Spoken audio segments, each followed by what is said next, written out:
every day here when you just say, I've seen the worst thing I could ever see, then tomorrow is something worse. We're government funded, and the government, our municipalities fund certain activities, and it's the basics. It's taking the animal in, keeping them healthy, giving them vaccines, trying to find an owner. Okay, so we'll go ahead and get a weight on her, and then we can start figuring out antibiotics. I'm the only vet here. We do have another vet that comes in to do spay and neuter, but we're pretty limited on surgical time and treatment time here. We're trying to get the animals out of here as fast as possible, as well as we just don't have diagnostic capabilities to do x-rays, to do things like blood work. We do have the ability, we can't afford it. We don't have a lot of latitude when an animal comes in and it has some physical injury. The story for MADACC was a woman had seen a bunch of people, young people, I'm assuming, beating a dog on the side of the road, and she pulled over and opened the door, and the dog jumped in the car, and she brought it right here.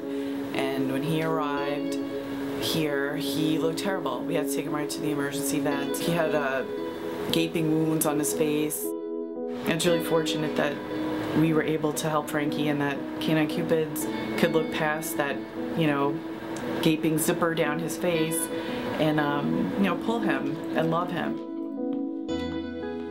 He's a good boy. He just likes to be with you all the time, and he loves to snuggle under the covers and spoon with you at night, and sometimes you wake up and his butt's in your face, but what are you gonna do?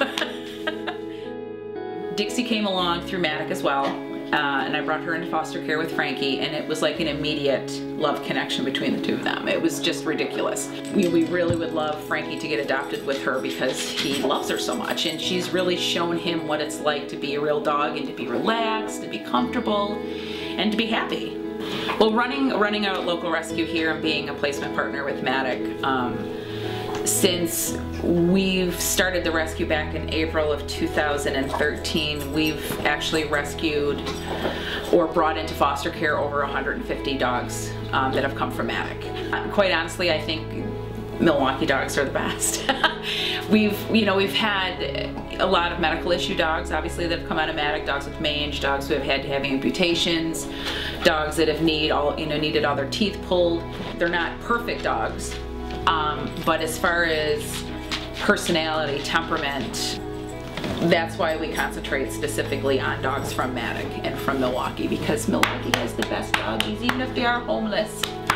We as a nation, but even just here in Milwaukee, we have an opportunity to push that goalpost and get that last, mile that we need to get to reduce that euthanasia, and it really is through spay-neuter. That's the last piece of the puzzle that we need to get to fully reduce, euthanasia. There's not been any statistical increase in adoptions from shelters in all this time. The needle has not moved there. It's only spay-neuter that's made a difference in reducing euthanasia. These are the animals that nobody's ever really paid attention to or given the time of day or been able to give medical care to. A lot of times, this is ground zero. These are the animals that don't really have options. So to be able to give them that and to get them out of this facility and into better homes and better placement options is just a huge deal. I mean, these are the neediest animals by far. This is the type of dog that we're talking about. Yeah. This is the type of dog I want to get out of here because all she's had is a rough life. And she's totally savable. Oh yeah. Making donations to Friends of MADACC honestly saves lives, truly saves lives, truly makes a difference in this community, that the animals that leave here are spay-neutered, that they leave here and they're, well-behaved animals that have been worked with, that they're animals that have been loved and taken care of. And we can't do that without Friends of MADACC. We have many dogs that come in here that just would not have a chance.